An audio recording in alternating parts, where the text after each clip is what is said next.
Logan, I think it's more like 6 or 7 seconds that you need before I get started. All right, I'm going to go ahead and call the Transportation and Public Safety Budget meeting to order. I want to thank everybody that's going to present today.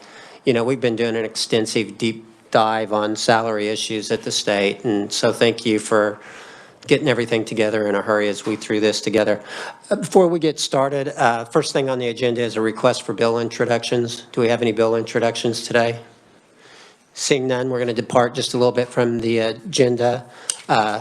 Merle's got a document that he wants to discuss. As you guys know, we're really going to have to start cruising through budgets next week. There's been a slight change to the schedule. I don't know if we've got it to you guys all yet, but my first report out is going to be Thursday rather than Friday.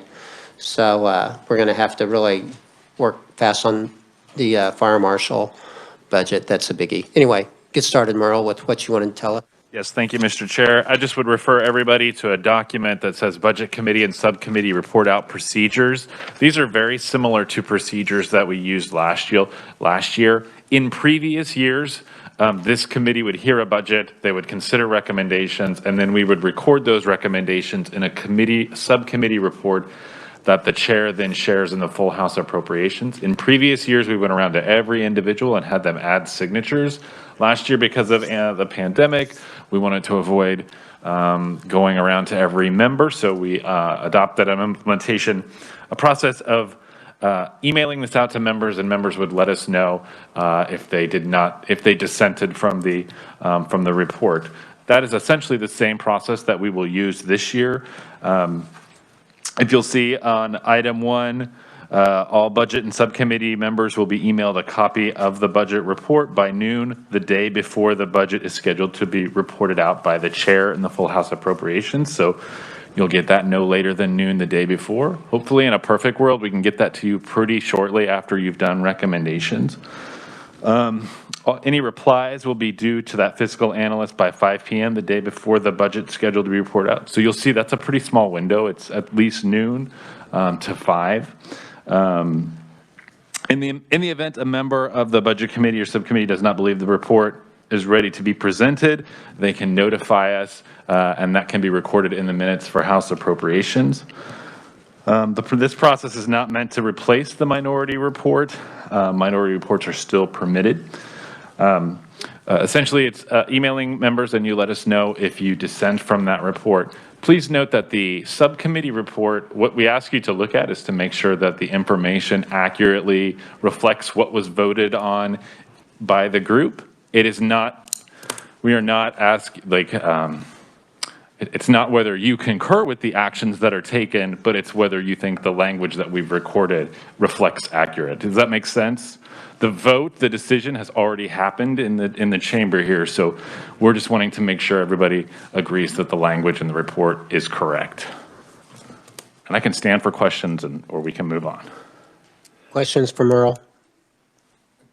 Go ahead, Representative Resman. Sure. So you'll want to know either way whether we agree or not agree with the report? No response is agreement. Okay. If you dissent, that is when we would need you to let us know. Otherwise, we will assume members are comfortable with the language in the report. That's right. And remember, it's not whether you agree with the vote of the committee, it's whether you think the report accurately reflects the action that the committee took. So, anything else? Okay. And I just saw that it was on the agenda also. Thank you, Susan. But everybody has a new sheet that shows what we're going to get. So we're really going to have to work hard on making sure that we get our thoughts together on a Wednesday for the budget recommendations on the state fire marshal. That's a pretty big budget. Some of these others probably, it'll be pretty evident what action we want to take. So. All right, I guess we'll go ahead and get started, and we'll start off with the Kansas Bureau of Investigation. We have Director Thompson here. Welcome to the committee, sir. Thank you, Chairman Francis, members of the committee. Appreciate the opportunity to speak with you today about the the KBI and some of the challenges we're facing with regard to recruitment and retention of personnel. As a public safety agency, we rely greatly on our ability to retain and recruit highly educated, well-trained, and appropriately experienced personnel of impeccable moral and ethical character. So I'll apologize first for the length of our written testimony, but we tried to really drill down and provide a summary of the most significant points for your consideration. We've brought forward 3 separate enhancement requests to address retention and recruiting across our entire agency. And there's 3 main buckets there. The first is investigations, one of our major programs. The second is our forensic laboratory services, another one of our major programs. And then all of our professional staff that support the operations of the entire agency. And while we have resource shortfalls that are in many areas of our organization, we're not meeting our performance targets. And as a result, we've had to face the fact that in order to find a solution to that, we have got to address recruiting and retention problems. We can't ever address the rest of those resource shortfalls until we have sufficient personnel that we are able to hire and retain in the organization. So our focus for this year is those 3 different but yet intertwined requests for consideration of salary funding for those 3 buckets of individuals that I discussed with you. And I do want to say that we're continuing to work with the Division of Budget to refine our original proposal that you guys are probably looking at as far as our enhancement requests in our budget document. And our hope is to find a solution with Division of Budget that will be able to meet our critical needs, and they will also be something that the Division of Budget and you guys can work with and get behind as far as being able to address our concerns. And while we don't have that package necessarily finalized at this point, we hope to have that accomplished by next week, by the next time that we meet. Again, it's in process of working with Division of Budget also. But as a result, today we're just going to try to summarize our problem, provide a much more specific plan to you in the next couple of weeks. So my ask of you would be to give heightened consideration to our critical public safety role and the essential contributions that the KBI makes to the safety and security of our state. And please understand that these are the essential responsibilities that we're not able to really get at as a direct result of our staffing, available staffing. And this is enterprise-wide. It's not just in one particular spot or another. So our proposals are based upon research, but we hope to provide a basis for filling all of our positions that we currently have authorized to make us more competitive in our environment, to retain our very talented individuals that we currently have, and because we can't build more effective programs and responses until we have a more robust staffing system in place. That's the core issue that we've got to get at today. So I would say that we are really in interesting times right now. For the past 3 years, we've seen dramatic increases in violent crime after more than 2 decades of falling crime rates in our state. We're experiencing unprecedented numbers of drug and overdose deaths and sharply increasing numbers of our citizens who are negatively affected because of the illegal drug use is prevalent in our state. We unfortunately have those resource limitations that I'd mentioned before, and that's necessitated us setting some priorities and actually reducing services to some level. And we focus on 4 particular areas of business. We focus on violent crime, crimes against children, public integrity, and criminal organizations. We have a very limited white-collar crime capacity, but we have no capacity to address citizen concerns directly. Most of the cases that come to us come through our law enforcement partners to support them. So, you know, we have the typical existing threats that are out there: violent crime, criminal enterprises, child crime, in-custody deaths, law enforcement use of force, and a lack of a major surge capability for major crime investigations. We also have a lot of new threats that are out there: cybercrime, human trafficking, transnational organized crime, school violence, hate crimes, domestic terrorism. The list just goes on, that we are concerned about and need to stay on top of. We also have some heightened expectations from our citizens, law enforcement partners, and the courts. So we have a very well-respected and highly collaborative law enforcement community in our state, and that's very good for all of us. And investments in public safety agencies like the KBI, whose business plan is based upon that collaboration to support our local partners, is a very good investment. I would like to hopefully make that point during my comments today. So let me get into the salary issues.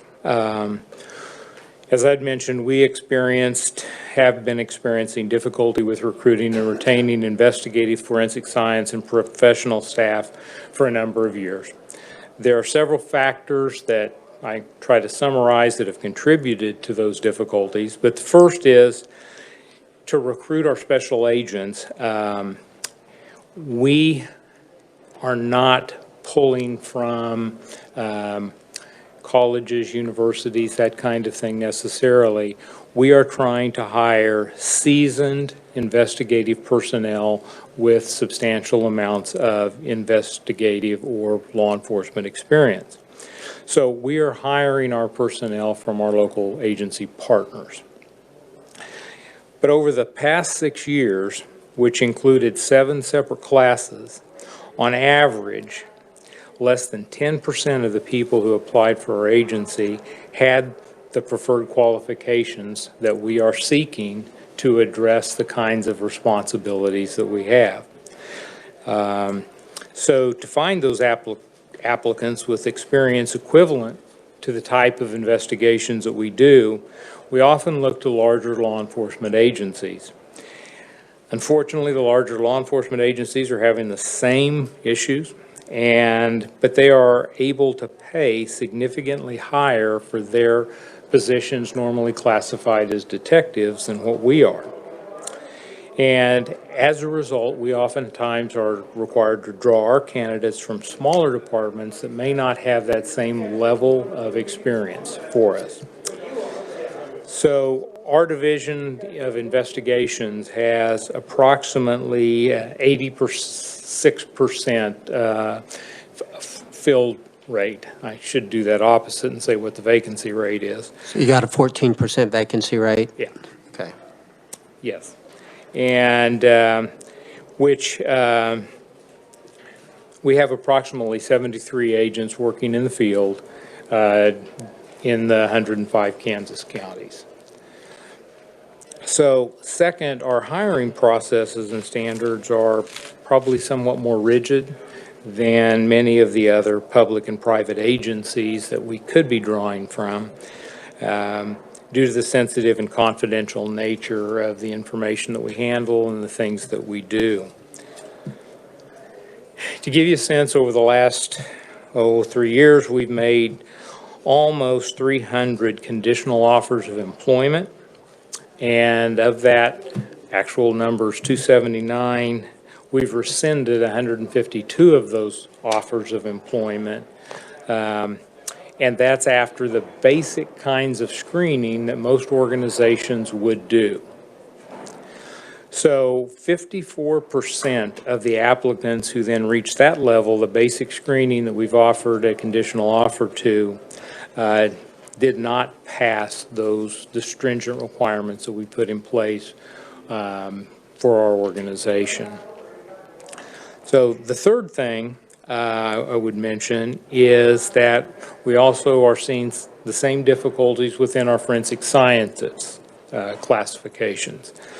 And it's becoming more and more difficult for us to compete in an environment where scientific staff is in great demand, especially with some of the things that are going on with the pandemic, that kind of thing. So as we continue to face these staffing challenges as our salaries are not competitive, we have struggled, if you will. We've been reasonably successful in hiring applicants with little or no laboratory experience, and then we perform or provide a lot of training, and that training process is about at least 12 months, usually 24 months, and the training costs, depending on the discipline that the scientist is working in, are anywhere from $80,000 to $200,000.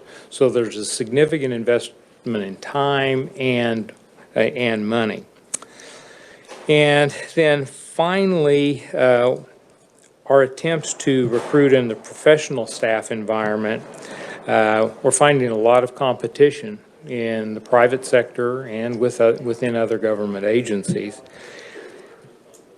I try to use an analogy of a car when I speak with our staff to try to impress the importance of every single job that we have and how it contributes to our overall mission. And I would say the same thing applies here, that we need to look at our agency or enterprise as a whole and not just single out different groups, because the agency comes together, pulls together to accomplish our mission, and we need to consider salary shortcomings or salary shortfalls for all of our personnel, and that's what we're asking for your overall consideration here. That analogy basically is, though, that a car's not going to go anywhere. It's not going to do its job of transporting you from place to place if all of the parts aren't present and all of the parts aren't working effectively. And it's how I tend to look at our organization. We've all got to be successful, and we've all got to be working together to accomplish our goals or our mission. So for that reason, we're seeking these three separate enhancement packages, but they are, again, all related. You guys have been hearing a lot about recruiting and retention, I understand. And the challenges to law enforcement recruiting aren't just in Kansas. They're all over the country. There's a lot of barriers to getting good people to come to public safety agencies, and that includes those higher levels of qualifications, the extensive background investigations that people must subject themselves to. There's just a number of things like that. For us, the ideal special agent candidate has a college degree, 6 years of felony crime experience, and that's our hope, that's our goal to have. And unlike many of our traditional law enforcement partners, we don't have a patrol requirement or responsibility. So our personnel, I guess, are starting at a different level where we expect them to come on board with that certain level of experience. Most law enforcement agencies don't allow their personnel to become detectives for several years after joining the organization. So kind of in keeping with that, what's important to us is not only to bring someone on with a heightened level of experience, but the longer we can keep them, the more experience they gain and the better they do at the complex investigations that we ask them to undertake.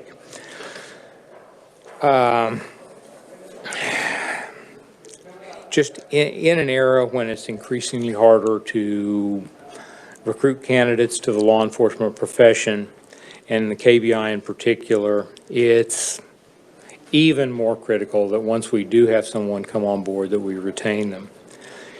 We believe that adjusting the existing recruitment and retention plan for our special agents would provide an increased incentive for our personnel to stay with us, and they would provide incentive for personnel who would consider coming to work for us to come aboard. So again, as I mentioned, we're working with the Division of Budget to try to refine our plan and get more specific at our next hearing. Let me just point out a few things. The starting salary for a newly hired KBI agent is $53,400. We looked at a series of a number of different agencies that were similarly situated, our partners in the surrounding states and some of the ones that are in the second tier of states. And if you're looking at the testimony, I'd kind of refer you to Figure 1 here and see that we are about fourth or fifth in that tier of starting pay for investigators of similar situated state agencies. And I think what's important here is that several years ago, when we'd open up positions for hire, we'd get 200 applicants. We would get a lot of applicants. We've had a current posting out there, current class open for about 2 weeks, and we've got 16 applicants. And that's a significant change. If you look at the numbers for disqualifiers, that kind of thing, that would mean very few of those individuals would even make it through the process. We also took a look at larger agencies in Kansas, the ones that would have personnel who had the level of experience that we would hope to find. And I'd ask you to kind of look at Figure number 2 in the testimony. And what should be our recruiting pool, we are at the lowest level of the organizations that we should be recruiting from because of their size and experience level. So only 4 of the 12 state agencies that we pulled start investigators at a lower salary than we do. Of those 4 agencies, one of those 4 agencies does surpass the KBI after 1 year. So even though the starting pay is a little bit lower, within the year they're above us. 7 of the 12 state agencies surpass the KBI at the top end of the salary by more than $10,000. Texas DPS, for an example, has a mandatory overtime provision, and their starting salary with that mandatory overtime provision is raised to over $100,000, almost $49,000 more than what our starting pay is. And although the starting pay for the OSBI or the Oklahoma Bureau is comparative to the KBI, after 1 year, the OSBI special agent moves to $61,800, which again surpasses what one of our agents would be making similarly situated. Just a kind of a point of reference, this is a kind of an earning difference of more than $125,000 over about a 13-year period of time. So again, we need to be recruiting from the state agencies. We need to be recruiting from the larger local law enforcement agencies, and our salaries just we don't have a competitive ability to do that. But when you look at the larger law enforcement agencies in the state, if we look at the Topeka Police Department, a detective there earns $60,000, or about $6,800 more than what a starting KBI agent does. At the end of the scale, the KBI agent would earn $13,500 less than what a Topeka Police Department detective would. Similar situation exists with Lawrence. They would make approximately $5,000 into scale more than what our personnel would. The large agency that's somewhat comparative is the Wichita Police Department, and they start similarly, and they, at end of scale, are somewhat similar. Johnson County, their positions, they equate as a sergeant. And so a sergeant with the sheriff's office there, or an investigator, would start at about $66,000, which is $12,000 more than what a KBI special agent would receive. And they would top out at $99,000, which is roughly $24,000 more than the end of scale for a KBI agent. And the one that really blows us out of the water is the KCK Police Department. They start at $88,141, which is $34,000 a year more than what our personnel are compensated. So a summary of those comparative salaries in local agencies and in different state agencies. We believe there's a compelling case to show that the KBI special agent is earning at least $10,000 less than their counterparts on an average at the end of their career path. Top end pay for KBI special agents is the 5th lowest out of the 12 state agencies that we surveyed. And if you would look at figures 3 and figures 4, you can kind of see the top end salary range and where the KBI places in those particular groups. Let me jump real quickly then to our forensic laboratory. Many of the same things apply here.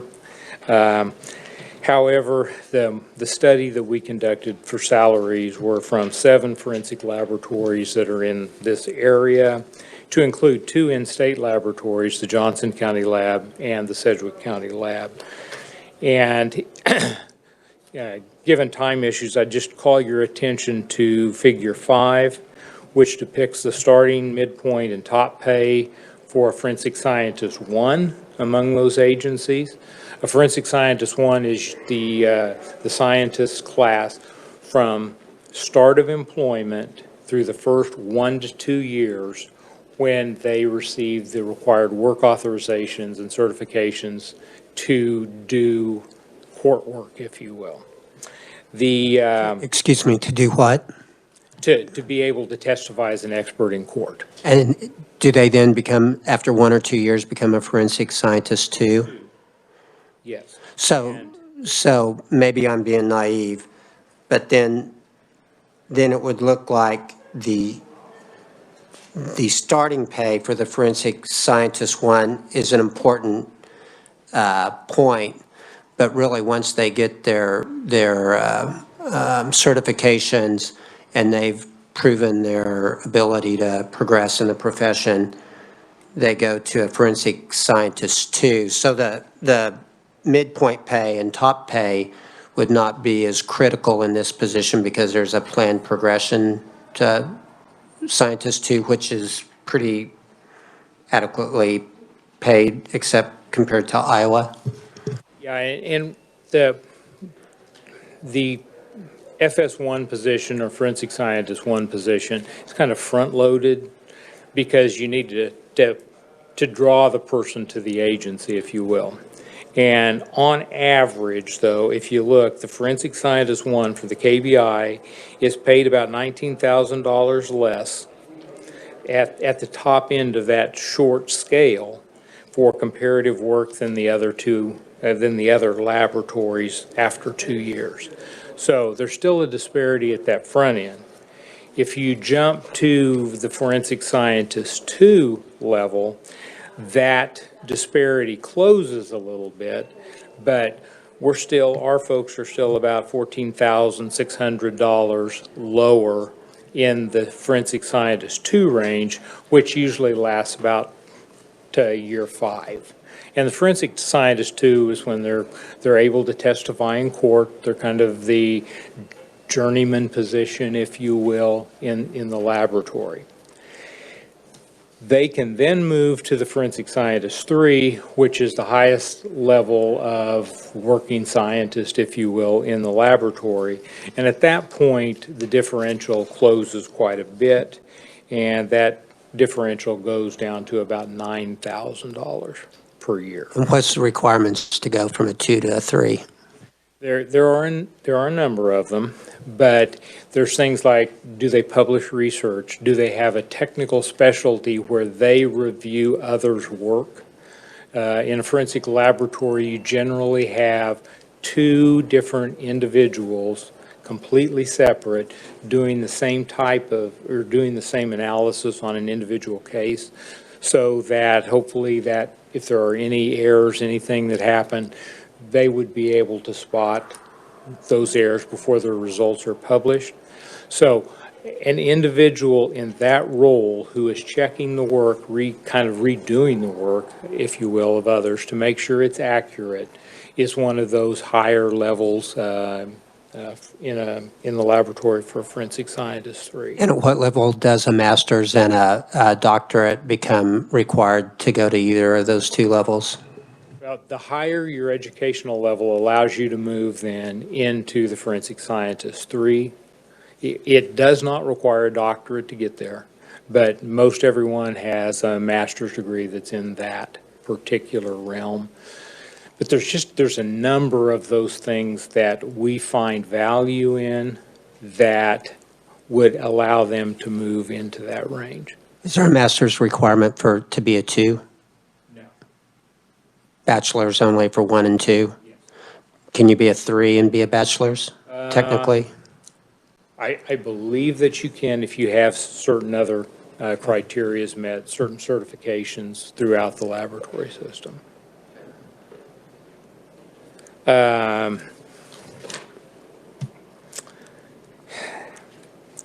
Let me move then very quickly so we can keep everybody else on schedule.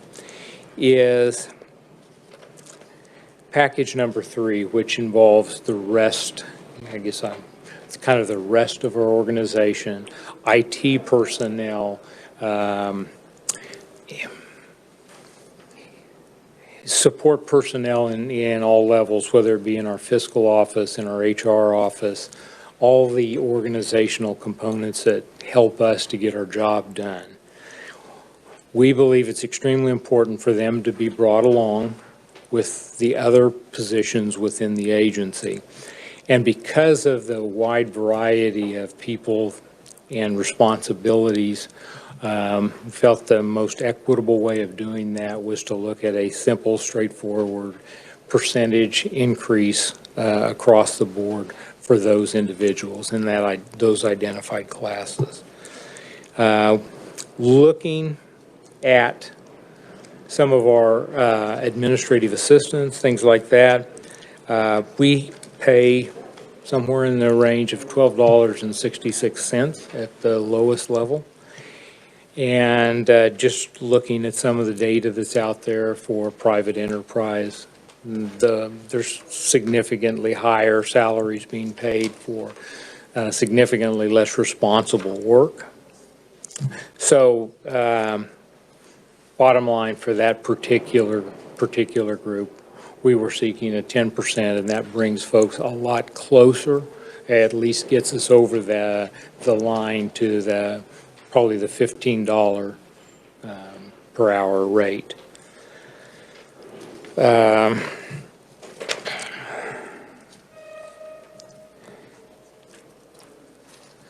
Chairman, I have a number of other points, but I do recognize the time. Would you like to kind of refer to the testimony, or would you like me to continue? I think we can probably read through it, but we'd love to probably have a chance to ask you some questions. You know, obviously we need to see dollar amounts and what you work out before we dive too much into this. Does anybody have any questions? Representative Weigel. Thank you, Mr. Chairman. Thank you for your presentation. How many field agents, KBI agents, investigative agents are you authorized to have? I struggle a little bit with that because we have sworn agents, we have just slightly over 100, but those include supervisory Does that personnel. include your supervisors? Working agents, we have about 88, I believe. And how many of those are cross-trained in other, I mean, they're a KBI agent 1 or 2, and they get that training, but do you have some of the agents that specialize, like high-risk warrants or detection of drug, a higher level of that? Are there any of those agents cross-trained in those specialties? We call them collateral duties.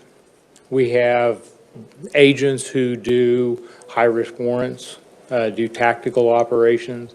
We have agents that handle hazmat situations, drug laboratories that are cross-trained in those particular areas, that do undercover operations, that do child victim crime cases, that do intelligence work.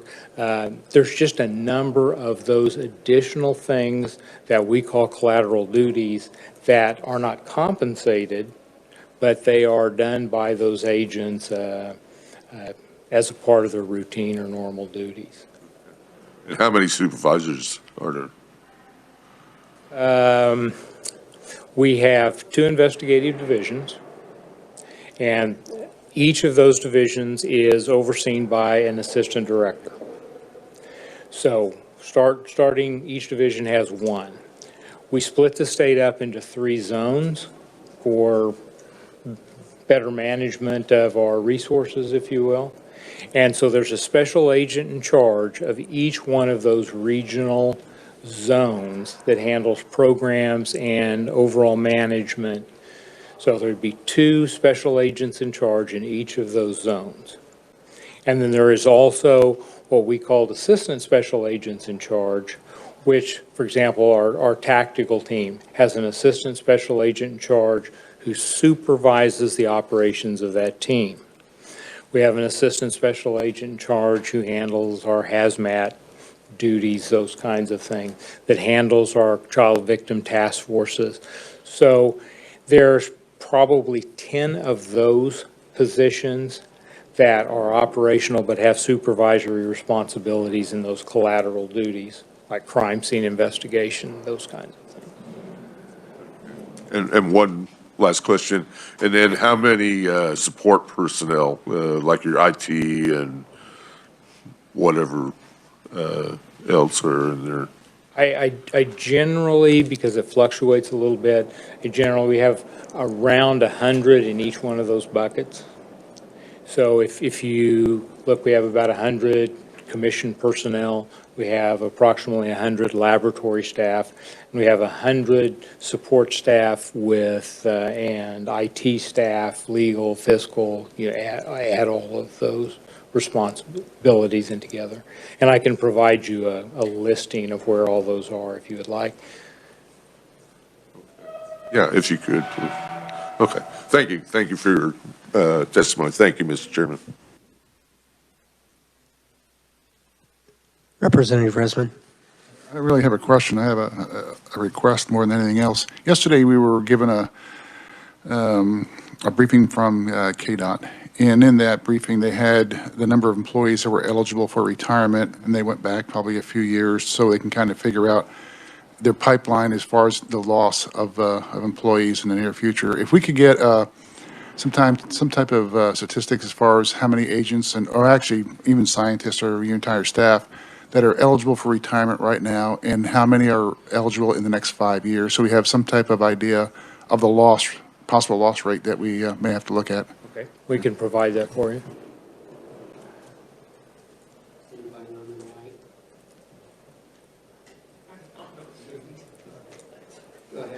Go ahead, Representative Ellis. Thank you, Mr. Chairman. I noticed on the professional staff, it's $13 an hour. Well, that's the lowest pay range. And an increase would be 1430? 10%? Like I said, I shouldn't say that, but I pay my high school kids $15 an hour. Help me on the farm. So that'd be hard to hire people that way. You have a hard job. I think you've made, I think that's an excellent point. Thank you for, Yeah, he has no cattle, that's right. Thank you, Mr. Chairman. That's right. There's certain jobs you do on a cattle ranch that are particular to the profession, aren't there? Same way in the House of Representatives. Without a doubt. Other questions? So when we talk about the actual commission personnel, so, you know, it looks like there's a pretty clear progression for the forensic scientists if they pay attention to detail and are wanting to go through the steps to progress. Are there similar types of incentives for the KBI commission personnel so that if they get a certain certification or they achieve certain benchmarks that they can go to a higher pay grade? the current compensation plan deals really just with progression based upon the amount of experience and time. There are no specific things that they could do that would increase their compensation rate at this point in time. But that's something you could come up with as an alternative to reward the employees that are achieve certain certifications, or maybe they don't exist for KBI agents. I mean, I don't know. I know it's very easy, looks like in the forensic area. There are some that would exist for sworn personnel. I won't go into all the difficulties there are in trying to apply those with transfers and, you know, the things that occur within an organization. But we have not attempted to apply those kinds of things at this point in time. And then you said that there are some increases available with years of experience. And what triggers their ability to move up that scale as far as years of experience? Is that something that you do on an annual basis, or you need the legislature or the executive branch to allow? How's that triggered? Our pay plan was approved back in 2016 that provided for that orderly progression. And the basis behind that really was to be able to tell people who were interested in coming to our organization what they could plan on making in 5 years or in 10 years. Because most local organizations will tell you you're going to progress each year to this particular level. And we could never say how we would be competitive 5 years out or 10 years out. So the progression allowed us to go on from a 3-year period and then an increase, then a 2-year period, then an increase, a 3-year period, then an increase. So we had some visibility out in the future as to what our employees could be making. And that only applies to the commissioned agents and their supervisors? That only applies to the commission personnel. And their supervisors?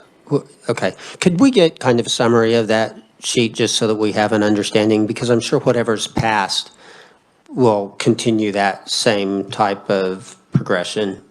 Or that's what you anticipate at least, right? Okay. Representative Poskin. Thank you, Mr. Chairman. Just quickly, did that pay progression plan come from inside the agency, or did you go to the Department of Personnel for that? Was it developed by KBI? Both. Okay. We worked with the Department of Personnel, and then legislatively it was funded. Thank you. Any other questions? Okay. Thank you very much for your testimony, and thanks for all of your hard work, and we'll look forward to seeing more as this progresses. Thank you. All right. On the agenda next, we have Colonel Jones with the Highway Patrol, but I thought, Colonel, let me ask if this is all right with you. We might have Steve Kearney go first in case that makes us think of any questions, or you would have an opportunity then to address any concerns that he might have. So, Steve, I hate to mess with you, but rather than us make the Colonel get back up when he can just hit it, when he's going through. I think it might be more productive for us, so. And you don't have to talk about planes. I saw your testimony. Do it in there at the end because there's an expectation probably that. Okay, Just all wanna keep right. that- And I just shed too much light on it already, didn't I? But yeah, just keep it in Yeah, front of it. okay. Well, All right. not to that part yet, right?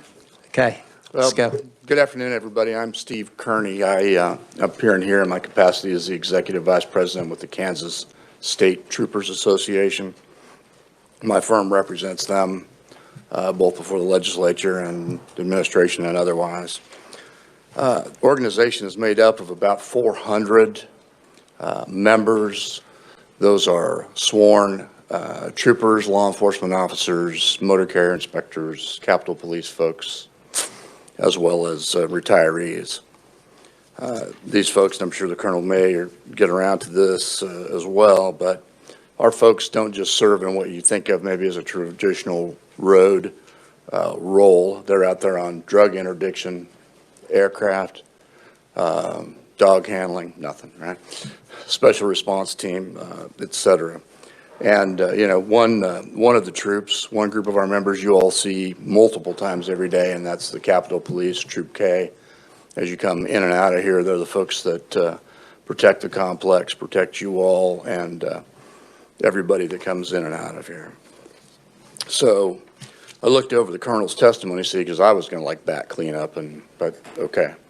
I looked it over, though, and there are several pieces that we're both covering the same part of, as you might imagine. One of them is competitive pay. You hear that cited a lot as a reason for recruitment and retention. And I'll just remind you, for those of you, and maybe tell you for the first time, for those of you that weren't here then, back in 2015, we worked very closely as an organization with the High Patrol Administration and with the legislature and with the rest of the executive branch to put together a pay progression plan, maybe similar to what Director Thompson was talking about for the KBI. I think they came along maybe the year after. We were near dead last in terms of salary, and salary does motivate people to a degree. Okay, so folks that want to be in law enforcement know they're not going into that to get rich, but they also want to be able to feed their families and hold their head up high about what they're getting compensated for in terms of what they're doing every day. So we put that into place. That was 2015, lots of moving parts. You've probably heard some about DROP. DROP was one of the pieces that we worked on and put into play at that time as well, trying to hold on to some of the more experienced folks on the back Explain end. drop. What's that? Can you explain drop to me? Sure, maybe. It's been a little while. So the DROP program basically is put together like this. When you are eligible to retire, and remembering that, KP&F folks can retire fairly young, at least from where I'm standing at this point, right? They can retire fairly young. So this is a program where they can basically re-up, continue doing the duties that they're doing, draw a salary, but those contributions are no longer going into KP&F, but their KP&F retirement contributions are accumulating. They're not receiving them, but they're accumulating during that period of time. And then when they fully retire, they have both a lump sum, their KPF benefits, and then they've maintained their salary and health insurance, et cetera, through that 3 to 5 year period of time. And I think, Herman can correct me, but I think that's basically how it works. And we've been able to hang on to some folks with that. You want to keep experience out there as long and as much as you can. So over that period of time then, since this is 2022 already, so 2015, we had a 2.5% increase in 2020. Okay, and keeping in mind this is a whole progression plan, very carefully put together with distances between the classification steps or whatever you want to call them, so there's no compaction or compression in the pay plan, et cetera, where maybe your more senior folks kind of get penalized as they move forward. So since that time, we had, and really I think the point is and Chairman and I have had this discussion, so this month, maybe this last pay period, they're receiving another 2.5% increase. So as far as what brought us to today, that 2.5% has little, I mean, probably had little to no impact anyway, but it didn't have any impact on the fact that recruiting has gotten harder, fewer applicants, classes are getting smaller, et cetera. You're looking at 2.5% since 2015 up until the first pay period of this month. So pay progression plan is up where it needed to be, competitive with other agencies of similar size. Number of new recruits in 2016 and 2017, 43 and 49. And I'm talking about people, not people that applied, people that went to class, right? People that are at the academy. Look at it today, there's 11 in 2020, 12 in 2021. So as the whole plan has to move to keep salaries competitive with other agencies, because believe me, they're all moving. And when it doesn't, then this is the effect. Last graduating class in 2021, if my numbers are correct, saw 5 recruits, 5, complete their training. One of them's already resigned. Okay.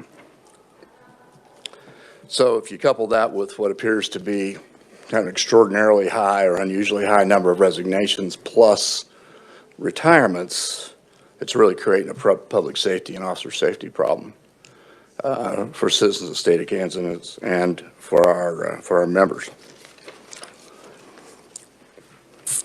So this year, the governor interstated the state in her budget announcement, she announced $3.6 million, recommended it for FY 2023. And the way it was phrased is $3.6 million from the KHP Operations Fund to, and this is a word that kind of jumped out at me, and I've been doing this a long time, so maybe I'm just getting, paranoid. But the word that jumped out to me was to alter the patrol's career progression plan to address recruitment and compensation issues for Kansas Highway Patrol troopers and law enforcement officers. So make no mistake, our membership is very grateful that the governor's recognized the need for more money into the Highway Patrol, into the law enforcement ranks, because we have a very, very real problem there. Because we don't have any details about how that fits together, and I sat in the other day when you had the briefing from Craig Knowlton from Human Resources Department Administration, where he talked about recruitment and retention, compression, maybe you raise the lower pay to attract people in or coax people in, but then the rest of the pay doesn't go up, and then you've spent your money training them, et cetera, and then they move on to some other gig somewhere else where the pay is better. And the state of Kansas has footed the bill for that. The problem here is that we're not talking, and I'm not casting any dispersions, but we're not talking about operating a scraper or those kinds of things. I mean, you have to have training, you have to have a lot of things to qualify for those jobs. But we're talking about hundreds of thousands of dollars to train up law enforcement officers. I mean, when you think of starting at the beginning of this process, from the application process all the way through the application process to even qualify to get a conditional offer or an offer of employment, physicals, et cetera, and then they go to the academy for, how many weeks is it, Colonel? 24 weeks of academy, and then field training, and then they're equipped with, automobiles, all their equipment, et cetera, et cetera. So by the time you get somebody in the front end of that chute and out the other one in a perfect world, it's a stretch of time, and the investment it's enormous. So to have somebody like that, so if you coax them in, let's say we took that 3.6 and we said, hey, let's do 20% for the new guys. And then for the other guys, we'll just give them 2.5. So it creates all this, pretty soon you've got new guys making as much or more than, right? And these guys start falling out. I mean, it's a real conundrum. So I guess what I'm saying to you is, as the details become public, or as they start getting worked out, that's something we really want to encourage you to look at closely, so that we don't have that. If, hey, we got some people in on the front and they're off to the FBI or wherever, and we spent a bajillion training them. And So I guess the other thing I'd say is, so retention, you hear folks talk about recruitment a lot because it's hard to get people in the door, and there are a lot of challenges perhaps to law enforcement today that we haven't had for the last few decades in terms of public opinion, et cetera. I'll tell you this, though, that data we've looked at, studies we've had, people that we do business with will tell you that Kansas is one of the strongest law enforcement states in the United States in terms of public opinion about cops and what they mean and et cetera. So, I mean, there's some good news in that, but make no mistake about the retention part. And because it's every bit as important. I mean, turnover and those kind of employees is very difficult to, it's difficult to replace them. Somebody leaves today, they're not going to fill that job for 18 months or so. So one other thing that I really want to talk to you about is the pay disparity between the trooper classifications and the law enforcement officer classifications. And you heard a little bit of that discussion. I think you went into it when Knowlton was here, just a tiny bit. So we've long been, so what I'm talking about are Capitol Police officers, for example. They're in a classification of law enforcement officer in the state of Kansas versus troopers in a separate classification. The disparity between the two of those over the years as we began to close up differences, and by that I mean where they were trained, et cetera. As we closed up those differences, it was maybe 2.5%, I think, kind of historically, and this pay progression plan actually moved them a little further apart. Last year, you all, as a legislature, passed a proviso, I believe, but it was in the budget and it was a piece the governor vetoed that would have leveled out the pay between entry-level trooper, entry-level Capitol Police officer, for example, okay? And listen, they're all cops. They're all trained. Now they're all trained at the same place. There's no less than, over the years there was kind of a feeling because historically folks came into these roles from different places, and today that's not the case. They go and train right side by side at the Highway Patrol Academy, as they should.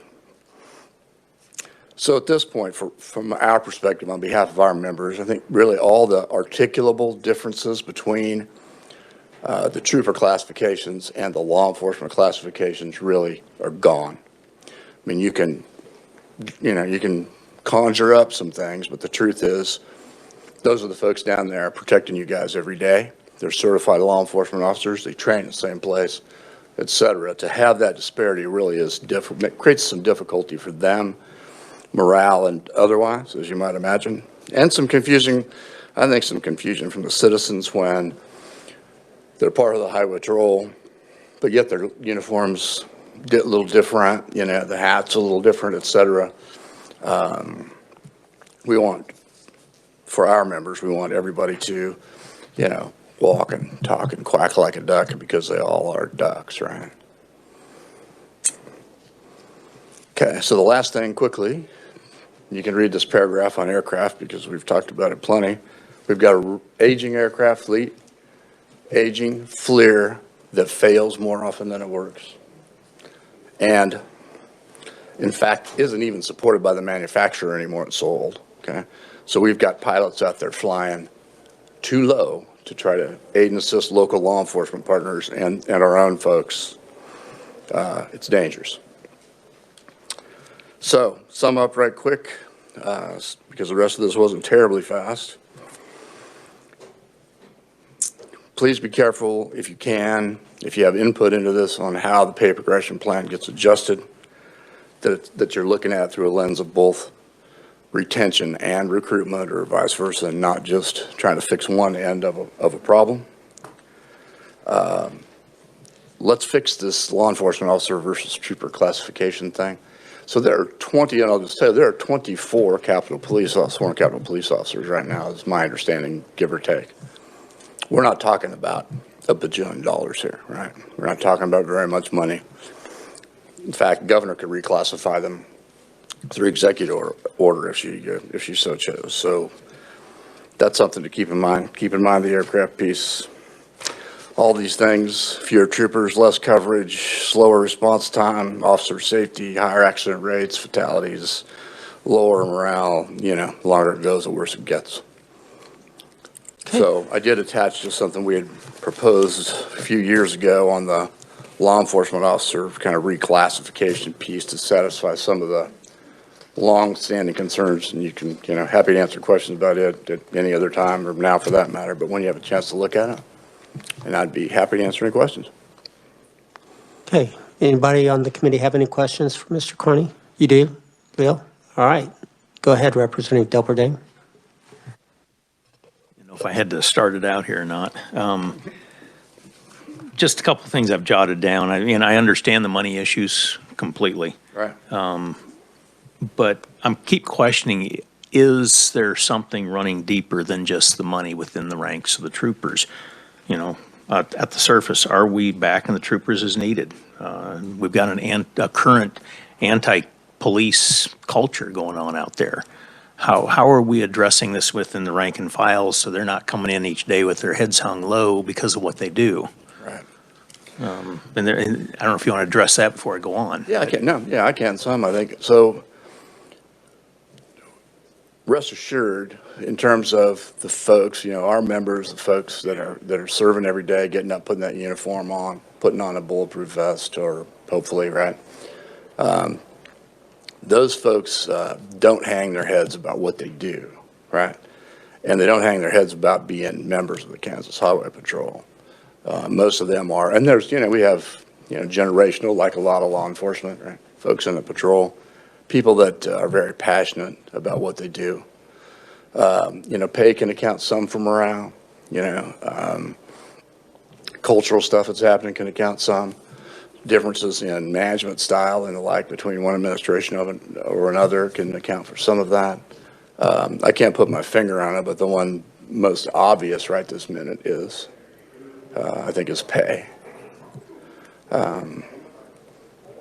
If that's helpful or not. Okay, and then and I'll ask this with the next speaker here too, but what are the career opportunities from within? I mean, you hear other departments, police departments, you start out as a rookie, you become maybe a sergeant, detective, lieutenant, et cetera. What have we got in the ranks of the troopers? Well, and Colonel's probably much better equipped to answer this than I am, but my kind of intro paragraph, it talks about all the various duties that are available, specialty assignments and the like. I mean, there are those types of trajectories within the High Patrol, other than just the standard, right? Just standard road trooper. They don't have, because in Kansas, our state police, if you will, are bifurcated with the investigative unit in the KBI over under the Attorney General's office, the Highway Patrol in the executive branch over here under the governor. So they don't have those. I mean, when I was assigned out in West Virginia, of all places, West by God, Virginia, one point with the feds, and those state police agencies out there have both in combination. So you have the opportunity as you work, much like a big police department. You can, I'm kind of tired of working the road or whatever. Then you can investigate homicides. You can go into drug investigations and the like. Like I said, I'm sure the Colonel can elaborate more, but it's a whole lot more linear with some branches. Which kind of leads me to my other question of I'm going to call it the black shirts versus the blue shirts, Capitol Police versus troopers. Do we have a plan where we can maybe rotate people in and out of here so that they have the road experience going on and they are equal and you don't have one saying thinking they're above the other type thing? Or? Well, I can tell you that we've proposed one, and you have that with my testimony. I mean, if I can try to encapsulate this fairly succinctly, over the years, some of the motor carrier inspectors, law enforcement officer classifications, Capitol Police, they came from different agencies. One, I think, from the KCC, and one maybe from Revenue or D of A or someplace. But as they've grown up, as that's matured inside, there really isn't much difference. But there's a lingering, I believe, because I've heard it a few times, sense that, hey, they didn't go to the same academy we went to. So therefore, they shouldn't wear the same uniform we do. Well, they do go to the same academy now. And, you know, it seems to me that especially those folks, and even the ones that apply as Capitol Police officers, train at the academy next to the troopers, and then come back here to be Capitol Police officers, there's a little window, I think, where they can apply to go out on the road. It's sort of a reapplication process because they're still not the same classification. So it's moved closer. I mean, I'd say to you that other states have already addressed this, that a Capitol Police officer, folks that work in the State House or in the Capitol complex, those folks are troopers, and it's a specialty assignment, much like, you know, I hate to keep saying aircraft, but, you know, dog handling, you know, special response team, whatever. Those are specialty assignments that troopers are filling, not, you know, they don't have this bifurcation. So to be able to do that, I think you need to reclassify them, call them troopers, put them in trooper uniforms. For those folks that haven't been through the academy, you know, that's kind of a call on the, you know, on the part of the High Patrol, if they want to let them, say, a lieutenant, and then lateral out and supervise a road troop. Maybe those folks don't, but anybody that's been through the academy have that going forward. To me, it's a matter of let's just solve this. If we did it today, 10 years from now, we wouldn't be talking about it at all. It'd be in the rearview mirror, and it'd all be. And if you don't mind, do we have a couple different classifications of the Capitol Police? Because you see some in here in the T-shirts, they're not wearing guns or Okay, so anything. those folks are, yeah, so those are not law enforcement officers. They're not part of our membership. Those folks Okay. are, you know, security guards, basically. Yeah, All right, thank you. sure. Any other questions for Mr. Carty? And we might want to kind of think about the questions and address them to the colonel if they would be more appropriate there.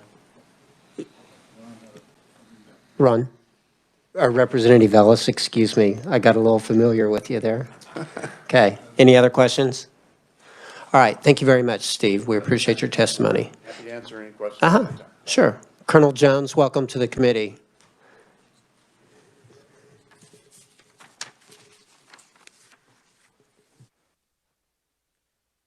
Good afternoon, Mr. Chair and committee members. Appreciate the opportunity to come and speak to you here, specifically when we're talking about the pay plan. Some of the things that I could probably talk about would probably just duplicate what has been said already by the two other speakers that have addressed what we feel is a need for pay plan.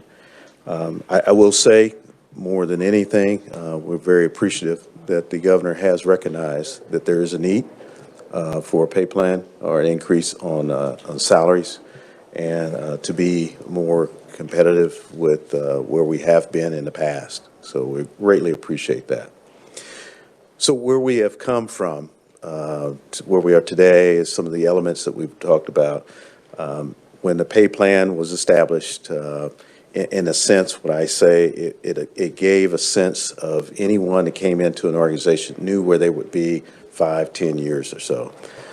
What I saw that from coming from outside into the agency is that the pay plan was stagnant. The rest of the world, if you would, moved on, and the pay plan stayed. And it was pretty much addressed to, like I said, when it was started for the Highway Patrol in 2015 and 16 or so, that was the pay plan. So the increases came along according to the pay plan, whereas other increases that were occurring throughout the state did not affect that pay plan because it was set separately from the other employees. So of that then, what we have seen is other agencies, other states, has been addressed already, have made their adjustments or so. So of what we see of this, of today, of what the governor has presented is trying to address that. Various matters that come in when we're talking about the low attempts of individuals coming into the law enforcement community as well as the Highway Patrol. There's various elements that come into play. One, we have seen, obviously, the negative connotations towards law enforcement nationwide, not just here in Kansas. And then also, we are dealing with a different brand, if you will, of employees that come into law enforcement. We understand there are some individuals that are coming in to a law enforcement that do not see 30, 25 years as a career. Now we're looking at 5, 10 years, and the individual moves on. We see that individuals now come in and they are looking at the bottom dollar. What is the cost? What will I get paid? I'm sure my counterparts here have seen individuals that come in law enforcement and will leave to go get paid $1 more or so, and then move to another agency to get paid another. So when we talk about those individuals loyal to an agency, it's different of today. It really is. And so when we talk about our challenges, there was a comment about morale in the agencies or so. I think morale is intrinsic. There are other elements, but yes, pay does make a difference of an individual's morale and what we have, those type of things. How we combat that, way I've said, is try to be as positive, at least from a management style throughout the agency. And it's not just the uniform, because we're talking about individuals such as the director talked about. It's not just the agents. We're talking about the forensic specialists and the clerical and administrative, and that's the same case of what we have with the Highway Patrol. So what we try to do is try to give some type of an uplift of individuals, recognize individuals. One of the things that I've seen for me, I hope that it's worked, is to recognize our individuals when there's been something that's good that comes along with the agency. I personally recognize those individuals, spot check or those type of things. I don't get everybody, but occasionally individuals receive a note, a phone call, or whatever it is, to recognize them, let them know. I know you may not be the highest paid individual in the state, but the quality of work is appreciated by myself, administration, and others, as well as the citizens. I share those. Individuals across the state will send in a note. I make sure that that individual is aware of that, as well as their supervisor, so that can go in their personnel file to let them know that everything that they do is not negative. There are positives in our state and for the constituents that we serve out there.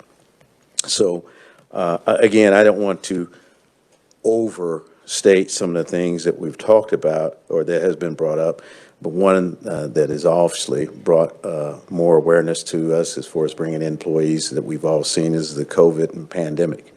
Individuals are not willing, that I've talked to, have not been willing to come and put themselves in peril, if you will, to make contact with individuals that are a pandemic or whatever it is at that particular time.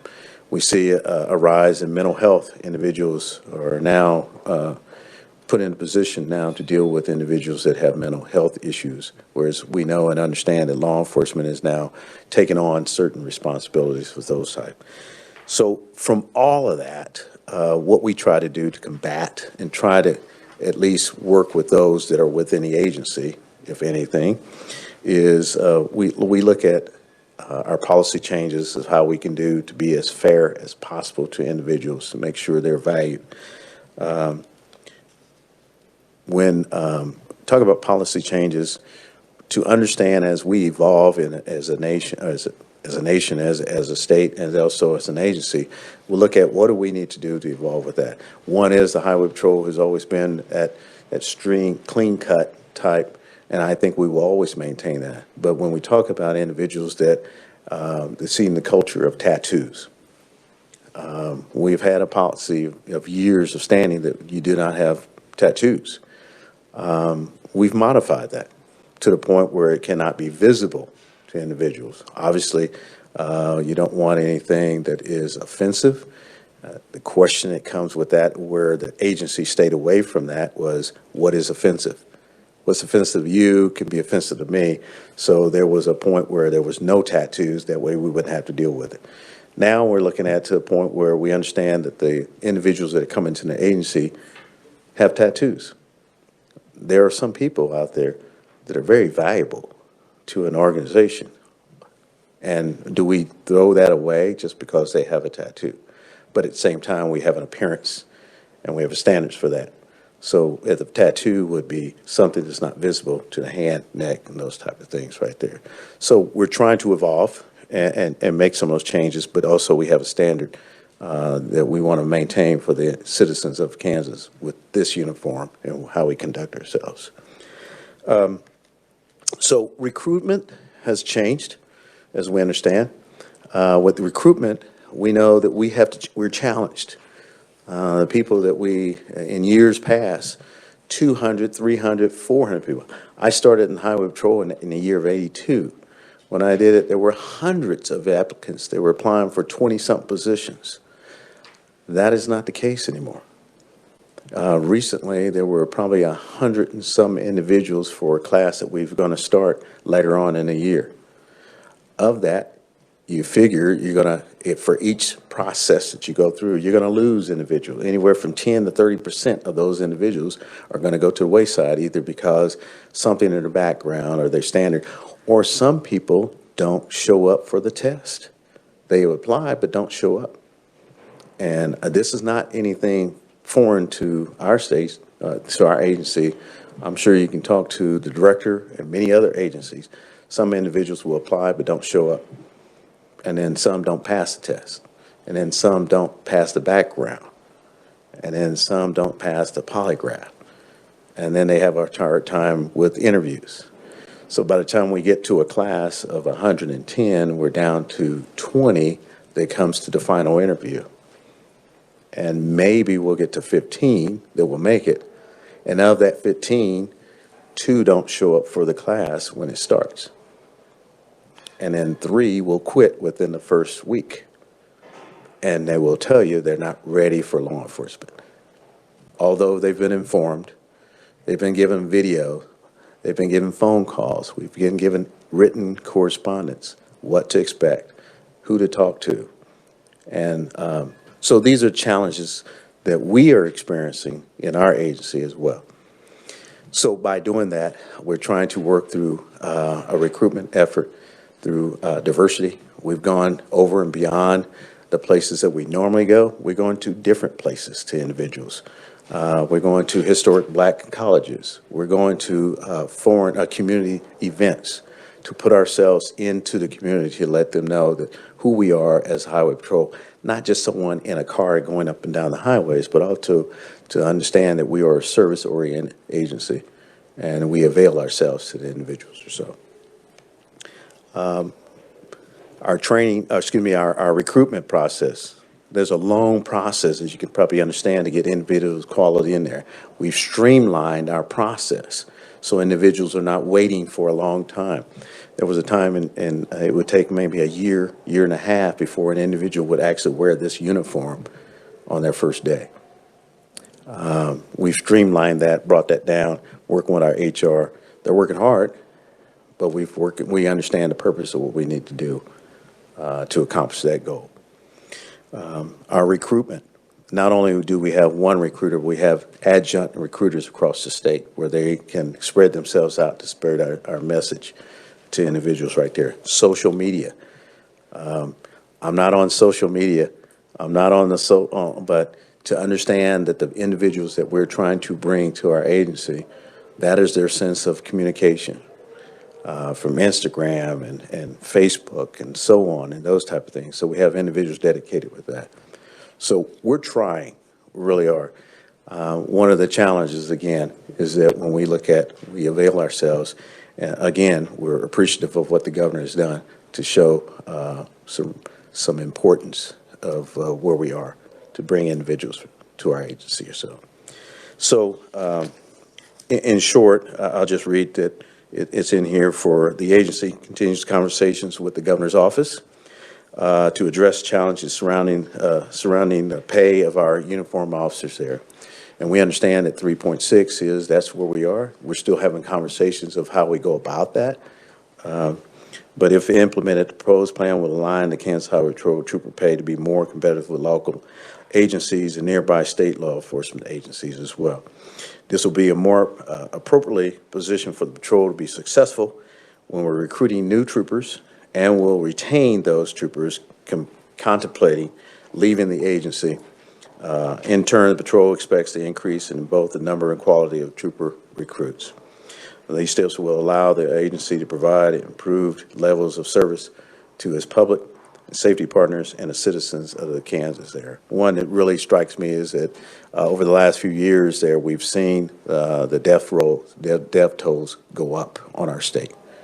And for that, then, I know, and I truly know and understand, without the visibility on the highways, people they're more errant in their driving. We've seen the speeds go up, not just in Kansas, but across the nation. And speed is reflective of that. So the more we can put out on the streets, the more we can assist and bring those down, I do believe. So in all of this right here, I really appreciate your consideration for the agency's request and the comments of those right there. And I'll open myself for any questions if you have. Thank you, Colonel. Questions from anybody in the committee? Representative Weigel. Thank you, Mr. Chairman. Thank you for your presentation. First of all, well, two-part question. How many troopers is the KHP authorized right now? Well, I'll say the total agency, we're probably about 880 is what we have. Authorized for a uniform would probably be about 520 or so. I don't think I've ever seen that in my time. I don't think I've ever seen that. Does that include the Capitol Police? Down troopers just for that troopers? right there. And then when you talk about the 880, that includes the motor carriers, that includes the Capitol Police, and that includes the clerical as well. That's 880? 880 would be the total of employment. Right now, we're probably about 470 for troopers, 471.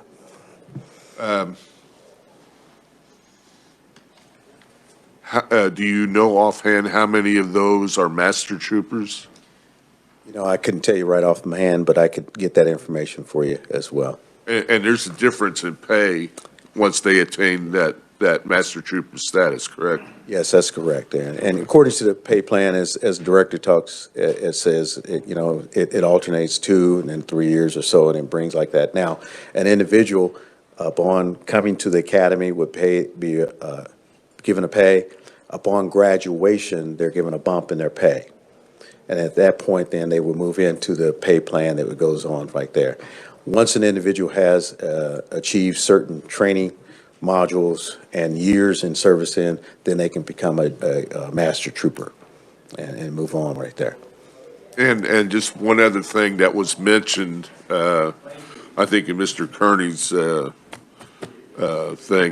little presentation, was the FLIR, forward-looking infrared system that's mounted on the KHP aircraft.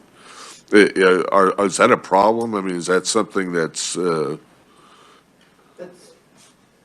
really hate to cut you off, but I hate to delve into the airplanes too much. I mean, go ahead and ask the question, but let's stay on salary as much as possible today. Okay. I mean, All right, get your, no, go ahead, Representative, and I ask just the wanted to one. know if that was a safety concern, safety to the pilots and the observers, or is that just something that's outdated and just needs to be updated? It's outdated, needs to be updated. And when you talk about safety items there's certain times when the aircraft, as Mr. Kearney said, sometimes if the FLIR is not working, they're only operated, which they could operate at nighttime, and if not having that, they would operate at daytime. That means they have to be lower, and they'd use their visuals right there. Now they're and there are some people, quite frankly, that will shoot at a plane.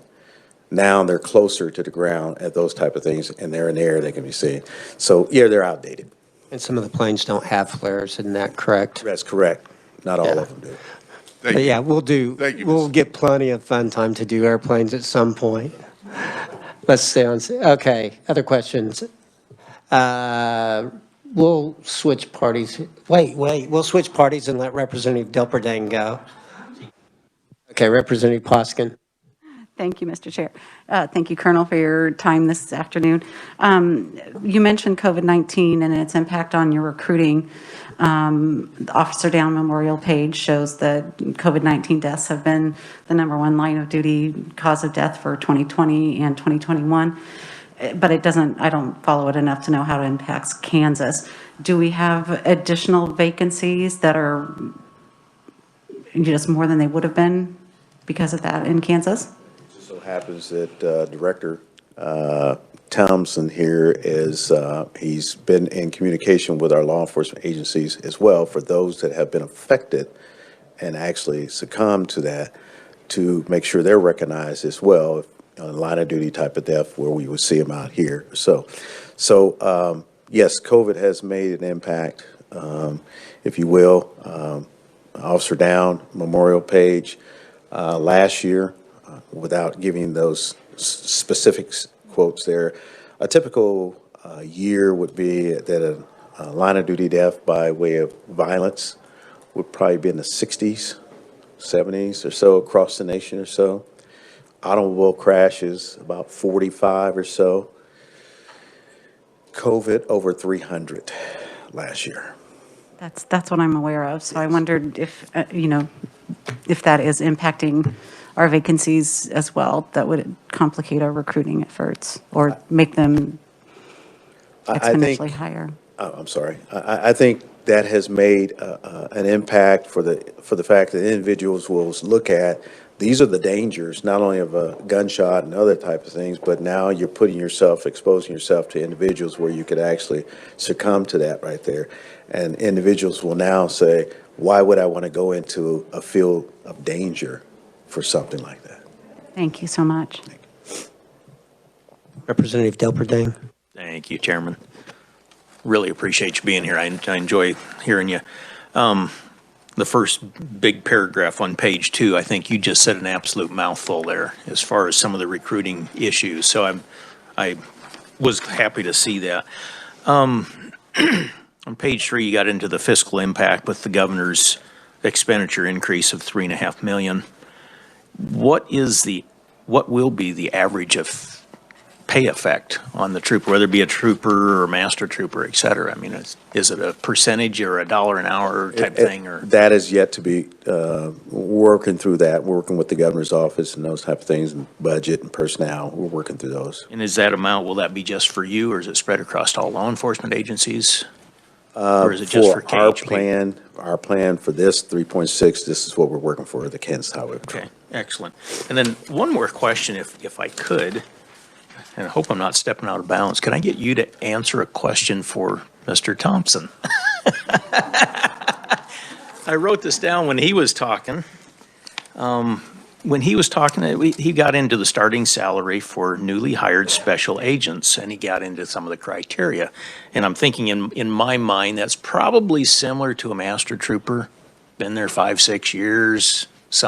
I know you're not investigators, but you do some stuff there. What's the average pay for a master trooper, where I could maybe look at, here's one state agency compared to another? And if you don't want to answer that, I respect it too. But. Well, I think the director addressed that simply by, one is 2 different duties. And for that then, there's certain requirements for an investigator, whereas he would take in an individual to be an investigator that has experience. We don't necessarily have individuals come in that have to be experienced. That's why I said master trooper. Right, I'm assuming right. you've got Yes. some experience on there Right, then. right. And I don't have that right there, but I can get that, and that way you can kind of compare the apples and oranges, and so. I'd be curious, as long as it's not inappropriate, but I'm just trying to see Right. how one agency compares to the other. And Yeah, and I heard you earlier, you were talking about advancement and the patrol. And again, it goes right back to what Director Thompson had, that really is set. We don't have those types of advancements other than a promotion. Now, we have different positions within the patrol where various, similar to what Director Thompson talked about. So you can have an individual that works the road and has certain auxiliary duties that would come with working the road, such as our special response team. Those are not necessarily individuals that are always in a special response, but they do their normally duties, and then they get assigned and get called out or so. Now, we do have some that are assigned to that, but not a large number of that. So you have other duties the individuals can transfer to keep as diverse as possible. From K-9, aircraft, motor carrier enforcement, you have your auto theft. We have our bomb team, enforcement and those type of things right there. So, and we have training. We have breath alcohol training, and those that go out specialize in training of DRE and breath alcohol to others. That kind of falls into our training there. So there's a variety of things other than just working the road and what have you. And then generally, when it comes to making a difference in the pay, generally it's by promotion. Some years ago, we were put in a position where we had certain grades of supervisory where we had a sergeant's position, and along the way that has been removed, and now we have a lieutenant. So you have a trooper trainee, if you will, a trooper, a master trooper. Those are non-supervisory positions, and other than going into a specialty. And then you have a lieutenant, which is a first-line supervisor. And from that, you become a commander of a unit or a region or so. So you go from a first-line supervisor right to a commander. And then after that, it's a major, a light colonel, and then the colonel. So that kind of gives you a lay of where we are with our agency. So. Okay, I appreciate you taking a stab at that, so thank you for being here. Questions? So I have a few. So there is no way to increase your grade by becoming a K-9 specialist or a bomb person or signing up for the special response. He gets paid the same as the guy that does nothing extra. Yes. Now, you would have maybe possibly for the aircraft because of their duties, those type of things right there. But beyond that, they're paid the same. And what's the number of vacancies of troopers at the moment? You're authorized for around 520, you believe. Do you know how many field positions you have? We're right about 470. About 470? Yes, sir. Okay, 470 filled. Yeah. And our Capitol Police is, I believe we're full on the Capitol Police at the particular time. You're full? Yes. So I was reading some of the, sometimes I get a little confused about the need for stuff. But, there's this talk about moving the LEO to trooper classification. Is there a difference in pay between a Trooper 1 and a LEO Officer 1 and a Trooper? Yes. Because I look and it says something about in 2016 in January, we eliminated the 2% wage differential for LEOs and troopers. So how did we eliminate the 2% differential and then it came back in? Or is that not accurate? I don't have that history with me right now at that particular time. However, then when that was taken care of, the Capitol, the CPP was instituted there. There was a pay plan that came in. Now, what I will say is I don't have a problem with anyone making their money that they well deserve. What comes from that is, and I know Ms. Kearney would like that, what I say to that is a Capitol Police is a law enforcement officer, has been trained, but their duties are different than a trooper. And if we were to make that pay parity, then I foresee that you now have issues or the troopers that says, I'm doing the same thing and I'm doing something different, I get paid. I don't have a problem with law enforcement, our folks there. I'm just saying that the fact is that Capitol Police have a duty and I look at it as a municipal police department. Do you know how many pay grade differences there are between comparable levels of, I guess, trooper and law enforcement officer 1? Do you know what the difference in pay is roughly?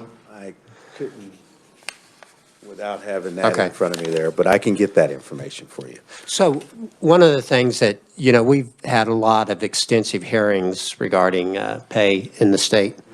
And I've had, well, recently I had a member of your agency say they hadn't had a raise since 2017. And I'm, again, going back to some of the documentation we've got. You know, we gave them raises, I guess, of 2.5% in 2020 and 2.5% in 2022. Did those go on as then pay grade increases or step increases for those individuals? Do you know? I believe it's a step as it goes along, because what you're trying to do is keep the pay plan in check. So as you have the pay plan, everything moves such as that, and that's all it'll be. And so in addition to those 2.5%, my understanding is Director Thompson's pay plan has some similarity to your pay plan, excuse me. So a new trooper starts, and he gets his raise when he gets through the academy, and then he gets a raise a year later.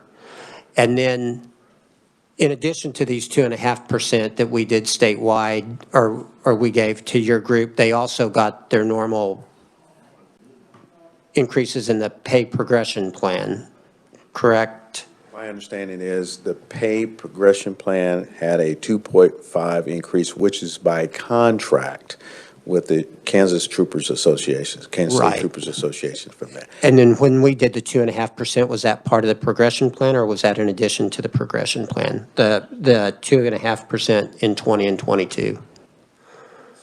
My understanding is the 2.5 stood alone from the pay plan itself. It was in addition to?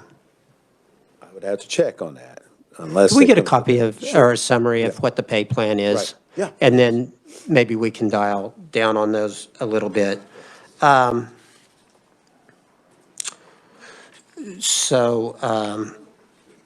know, one of the things I would like to see before we approve this 3.5 million, we would like to, I think, see where the 3.6 million is going, you know, whether it's to move this person from this pay grade to that, what pay grade, or whether it's to increase 2 steps, just so that we have real understanding about which positions are getting what. You know, if you don't have it ready by the time of your budget hearing, I'll probably put it as something that we can consider it omnibus. You know, hopefully you'll have it worked out by then.